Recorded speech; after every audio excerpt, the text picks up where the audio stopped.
There's all sorts of aspects of reality from our personal experience, our human experience, all the way out to the world around us that just cry for some sort of explanation. For instance, why do humans have free will? A lot of people are questioning that now. Or what about moral values and duties? Is that why do humans have this sense of incumbency in their life to respond to these moral duties? Or what about rationality and consciousness? How do we explain that? How did that all come about? And so we can push this back a little bit further, and we could ask the question about, well, what about the sudden beginning of life here on Earth? Or the idea of the information that we find in DNA, or just the irreducible complexity of organic life? Is that there's all sorts of kind of questions that we end up with that just cry out for an answer. We can push it back a little bit further to the fine tuning of the physical universe and ask the question of why is it that everything seems to be balanced on a razor's edge in order for life to exist. But we can also push it back a little bit further to the question about the beginning of the universe, and how do we explain that, particularly with the evidence that we find nowadays that the universe had a beginning. And so we're going to be exploring that question in today's episode of 5 Good Reasons Why God Exists. I'm Kerry Decker, your host. We'll be right back.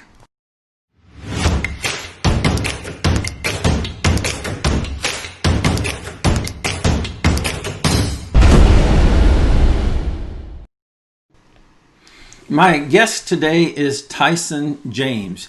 He is the Global Chapters Director with Reasonable Faith. Sounds like an important job to me. So, hey, before we start talking about your job, tell me a little bit about Reasonable Faith. Yeah, Reasonable Faith is the Christian apologetics and theology and philosophy ministry of Dr. William Lane Craig.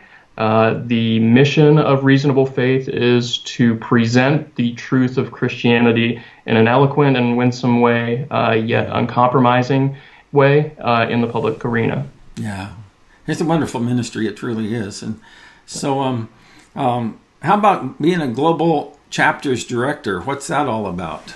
Oh yeah, it's a fun job. So I supervise and open up new chapters. I supervise all of our chapters. We have about 156 chapters on 6 continents all over the world. These are local groups that study apologetics and philosophy and theology and answer the big objections to Christianity. And so these local chapters fulfill the mission of Reasonable Faith on a local level. Cool. So, well, let's jump into our question today. And let's talk about the beginning of the universe and how that beginning of the universe points to what you're arguing is the existence of God. So give us a thumbnail sketch of how that argument would go. Yeah, so there are several different variations of this so-called cosmological argument, or the argument for a first cause of the universe. The most famous today, or the one that's generated the most discussion, is the one defended by Dr. William Lane Craig, and it's called the Kalam Cosmological argument. Okay. And it's a really simple argument to memorize. It's only 3 parts, and so that is sort of another aspect of its appeal. It's not too complicated. Yeah. So the 3 parts are very simple. Number 1, everything that begins to exist has a cause. Mm-hmm. Number 2, the universe began to exist. And then that leads logically to number 3, the conclusion, therefore the universe had a cause. Yeah. So what is it that makes you so certain that the universe began to exist? Yeah, so we have some really good reasons to believe that the universe had an absolute beginning in the finite past, that it's not eternal in the past in the sense that there were an infinite number of moments in the past. So there are 2 basic philosophical arguments to prove that point, and also 2 scientific arguments to support the beginning of the universe. Yeah. Where would you start if you were arguing this case? Where would you begin in philosophy or the science side? Yeah, so I usually start with the philosophy. Hmm. People are generally a bit removed from the scientific Yeah. evidence and don't have the expertise. The philosophical arguments are more based on intuition and Yeah. so are a little bit easier to grasp. So So, what are those? You say there's yeah, two of them? so the first argument is the impossibility of an actually infinite number of things. So if there were an actually infinite number of past events, then you would have an actual infinite number of things. But if it's impossible that an actually infinite number of things exist, then you can't have an actually infinite number of past events. So, and the way you show that is you have thought experiments where you have an infinite, you imagine an infinite number of things, and then imagine manipulating them in all sorts of different ways, and it shows that there are absurdities that result if there were an actually infinite number of Yeah, things. yeah. Now just wait a minute because I just gotta challenge you on that one Yeah. particular point because when I was back in school a long time ago, is that, and I remember math classes and they always talked about infinites or infinities, and so you're telling me that these don't really exist? What's up with that? Yeah, so infinity and actual infinity as a mathematical concept is just that. It's just what's called transfinite arithmetic, which is the mathematical language of basically dealing with infinity as a mathematical concept. It just allows you to talk coherently Yeah. about infinities. It doesn't mean that an infinite number of things can actually exist in the real world. Yeah, I guess I get it then. So you're saying that it's a concept.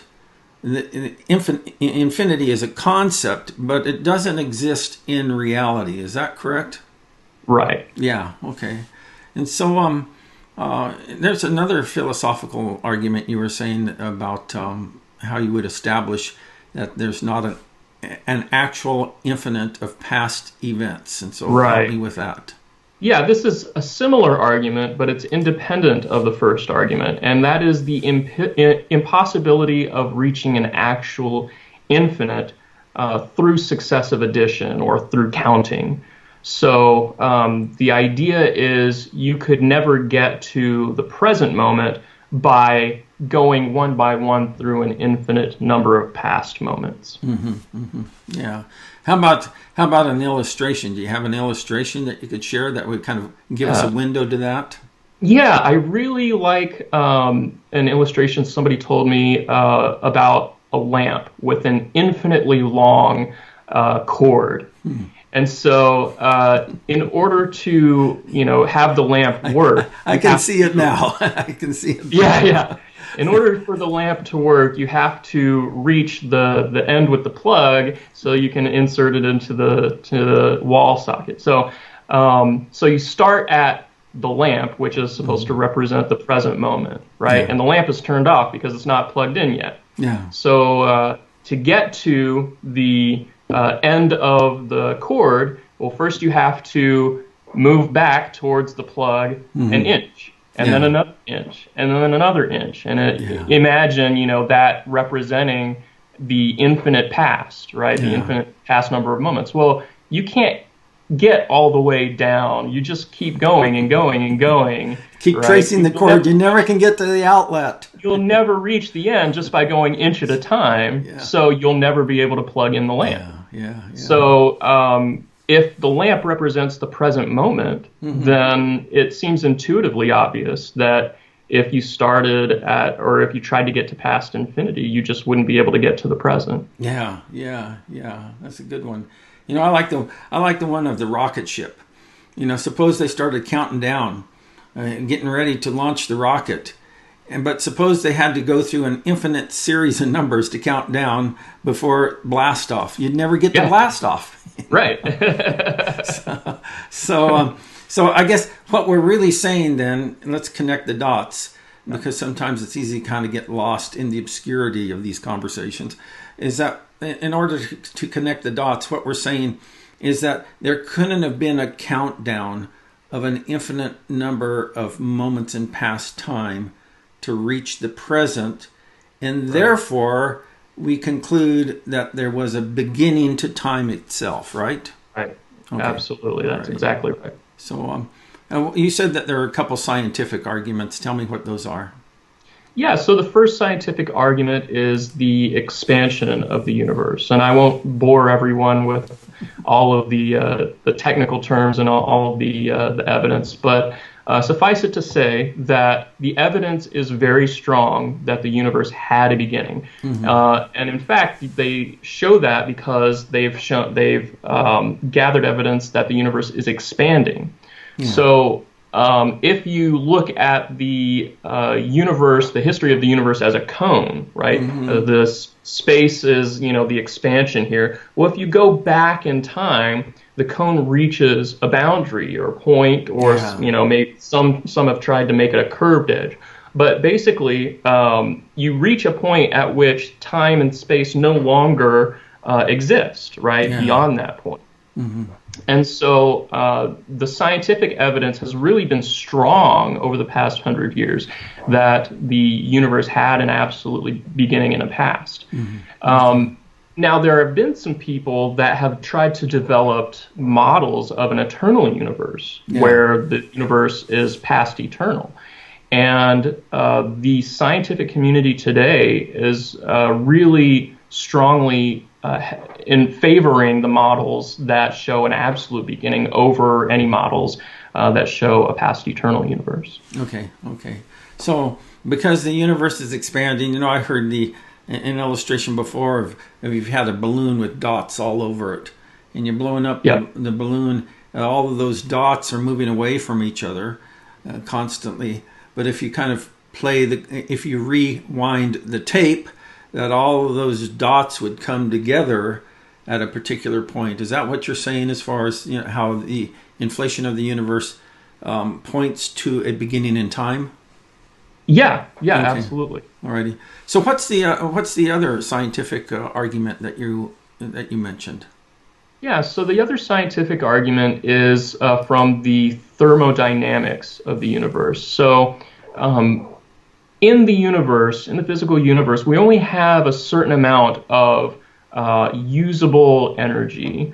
And so that's when the energy is being used, that's we see order, right?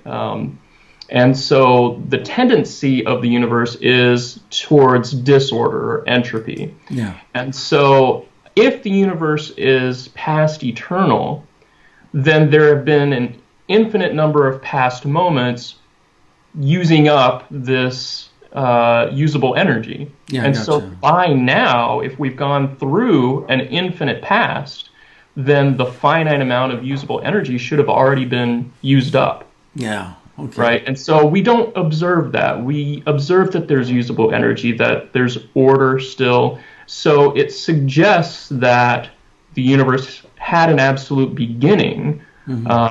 Because otherwise we wouldn't have any usable energy. Gotcha. Yeah, when I was a kid, that many moons ago, is that I loved those spring toys that you'd wind them up, and then you'd turn them loose, and they would do whatever they're going to do, type of thing. And the thing that I always hated about them is that they would come to an end, and so they'd always run out of steam, so to speak. And so the fact of the matter is that they can't go on forever. It's not a perpetual motion machine. But also, if you rewind the clock, comes a time when that spring toy was completely wound up and then released, and then it just expends all of its energy. Right. And you come to the end of it. Yeah. So the fact that we haven't come to the end of that energy points to a beginning in time, correct? Yes. Oh, okay. Alrighty. And so, I listen to people who are a lot smarter than me talk, and me too. And a lot of times when people who are a lot smarter than you or whoever, you tend to just kind of like, okay, they know more, so whatever they're saying has to be true. One of the things that I hear people talk about is the multiverse. And And that a lot of folks seem to think that, well, okay, we can just punt to the multiverse to explain the beginning of our universe. First of all, what is the multiverse? And then secondly, is there good evidence that it really exists? And maybe third, is that what would be the problems of saying that that's the explanation for our universe? So what is the multiverse? So to explain the multiverse, it helps to get a good definition of what a universe is. In contemporary terms, a universe is a causally isolated region of space-time. A causally isolated region of space-time. Mm-hmm. And so basically a multiverse would be a plurality or a number of those, right? It would just be a lot of causally isolated regions of space-time. Mm-hmm. They're not contiguous, right? One universe is not part of another universe. They're separate. And so your second question was, is there evidence for a multiverse? Mm-hmm. So first of all, using that definition, a causally isolated region of space-time, on that definition, it seems to suggest or imply, really, that we couldn't have any direct observation of another region of space-time because it's causally isolated. Mm-hmm. If we could observe it directly, then it wouldn't be causally isolated, right? If we could have a telescope reach, far enough, if we could see it, that it wouldn't be causally isolated. There would be, photons entering the telescope, right? So there would be some causal interaction there. So there wouldn't be any direct observation, but there might be models, mathematical models, or models that could work with a multiverse. Mm-hmm. They wouldn't enjoy direct empirical observation support, but you might be able to make inferences from some other aspects of our universe. Like maybe we should be observing more quantities of such and such, if the universe was not a multiverse, or if there was not a multiverse. And so there might be inferences, but I would say by and large, there's very little evidence right now multiverse. That made me think while you were talking about that, the whole thing with math, is that getting back to one of our previous points, is that in math, that infinities exist all the time, but they're theoretical constructs. They're things that are in our head that make certain computations work. Yeah. And so it seems to me that the same could be said of the multiverse, is that, you could probably come up with the math that says that, such a thing is possible, but just because it's possible in your head doesn't necessarily mean that it translates into reality. Right, exactly. A mathematical model that is coherent doesn't necessarily mean that it's instantiated in the real world. Yeah, okay. But let's assume that it is. Doesn't that kind of like blow to smithereens your whole idea that God exists? No, not necessarily, because if the multiverse itself had an absolute beginning in the finite past, then we're still stuck with the conclusion that the multiverse had a beginning, and then we're left with a first cause with all of the same attributes as the original argument. Yeah.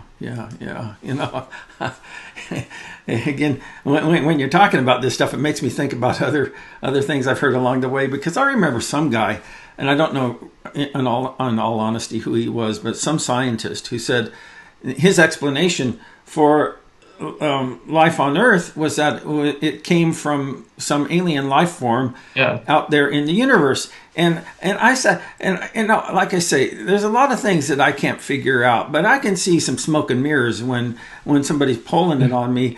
And that doesn't really solve the problem of life. It just relocates it. Right. And it sounds to me like the multiverse might be another example of that. It doesn't solve the problem of origins. It just relocates it. And so, we always get back to this question: is that why does the multiverse exist, and isn't it subject to entropy and things? And in fact, there have been cosmologists who have developed theorems that show that if the multiverse itself has a history of expansion, then it must have an absolute beginning. Wow. So the evidence is very strong against a past eternal universe or a past eternal multiverse. Okay, so let's put the multiverse aside for a moment.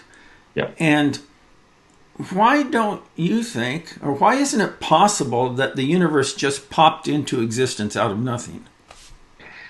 Yeah, so that would be a pretty big pill to swallow existentially, philosophically. Yeah. So they call that first premise a sort of metaphysical first principle, where everything that begins to exist has a cause, because the opposite of that, or the negation of that, is that something can pop into existence uncaused out of nothing, which has a lot of problems. First of all, nothing, absolute nothing, in the philosophical sense, is not anything. It doesn't have any properties at all, no causal properties even. So how would nothing with no causal properties, no potentiality, be able to produce a universe? And as Dr. Craig says, why is it so discriminating? Why just universes, right? We don't observe things popping into existence uncaused out of nothing in our normal experience, like,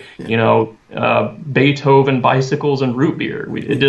Those things don't just pop into existence. Or unicorns and elves. So why is this nothing so discriminating, why just universes? Yeah. And here again, I heard of a scientist who was talking about this kind of like quantum, whatever, I don't know for sure what it was. But so what we have to do is redefine our understanding of nothing. And I'm kind of thinking, wait a minute. When you redefine your understanding of nothing, aren't you really saying it's something, Yes.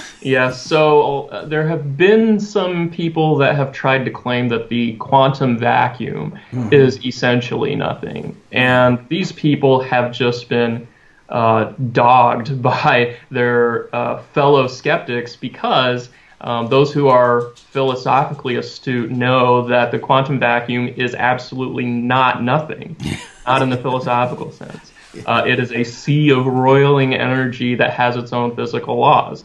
So it's most certainly not nothing, and anybody who tries to put that forward as the nothing from which the universe popped into existence is really, I think, either not familiar with the philosophical sense or trying to pull a fast one. Yeah. So what makes you so certain that it's God? Yeah, so when we do an analysis of what it would mean to cause the universe being time, space, and matter and energy, then the cause itself has to be timeless, spaceless, immaterial, incredibly powerful to bring the universe into existence out of nothing, not from previously existing material anyway. But not only that, so those are pretty good descriptors of what we mean by God, but even more than that, I think the cause must be personal. Okay, now why is that? That's because if the cause was impersonal, sort of like some eternal force, then it's very difficult to see how the universe would not also be eternal, right? Because if the force is eternal, then its effect would also seem to be eternal. The only way to escape that would be to have an unembodied mind capable of spontaneous action or spontaneous decision to create. We are very well acquainted with ourselves as being capable of sort of freely choosing a new course of action, not determined by our circumstances. And so it seems very likely that the cause of the universe, because it created an effect in time from a timeless state, is a personal agent. Okay. Yeah, it's a mind. Yeah. I think that there's plenty of examples that we have of mind causing things. You look Hmm. at a car and you say, well, where did this car come from? And you can always say the factory, but where did it start? Where did it originate? Yeah. And all of the stuff that we experience in our personal experiences, in our human experience, is that it all traces back to mind. And Yeah. then, We all use our mind to move things yeah, like this. yeah. I was just listening to a guy the other day talking about, well, how does the mind move stuff? And, I don't know if we know how I don't know if we can ever answer that question, but one thing I know is that it does, Mm. So that, so, why do you think then that this is the Christian version of God rather than some other, like maybe deist version of God? So I wouldn't say that the Kalam cosmological argument itself proves specifically the Christian God. It doesn't get you that far. At most, it gets you to a generic sort of that God exists. Yeah. So that's compatible with any monotheistic religion, or Islam, Judaism. There's forms of Buddhism or Hinduism that are Yeah. also monotheistic. So that works for them as well. You would need additional arguments to get you to a more specific conception that Yeah. is uniquely Christian. And so I would use something like the historical argument for the resurrection. I Gotcha. think that Yeah. shows the uniqueness of the Christian God. Yeah, cool, cool. I think of it kind of like a jury trial, in all honesty, is that normally at a jury trial, it's just not one slam dunk piece of evidence that somebody trots out and says, "Ta-ta," Yeah. that this is why he's guilty. Yeah. But they just build the case a plank at a time, and eventually that you have a sturdy foundation for Yeah. drawing that conclusion. And I think that the argument that you gave is one of those planks, but it's not the whole plank. Right. But I would say, too, that anybody that thinks that the argument is unimportant because it doesn't prove the Christian God is just mistaken. Yeah. I think it's extremely important that one can know at least that God exists, that he's personal, and that there is a foundation for ultimate meaning, value, and purpose, right? Yeah, If God gotcha. exists, then those things are part of our existence that don't exist if God doesn't exist. And Gotcha. so that can have some extremely important significance in people's lives as they live every day. There you go. Hey, we're almost out of time here, Tyson. Before we wrap up, any kind of parting shots or thoughts that you may have on this particular topic? Well, I think that this argument is very powerful, and it needs to be in the arsenal of every Christian believer because we do believe in a God that exists and that created the universe. And we don't need to shy away from the fact that the best evidence available points to the fact that God exists. In fact, the Bible tells us that we need to be prepared to give an answer to those who ask for the hope that's in you. And this is one way to do it in flying colors. Yeah, I love that verse where it talks about being prepared, and I appreciate you taking some time with us today to help us to get better prepared in this area of thinking with respect to evidences for God's existence. Thank you so much, Tyson, Thanks for having being me. with us today. There are plenty of great reasons why God exists, and we're also answering some of the common objections that people have to the existence of God here on this summit of 5 good reasons why God exists. I hope that you keep coming back for more and having your own thinking challenged. I'm Kerry Decker. I'll see you next time.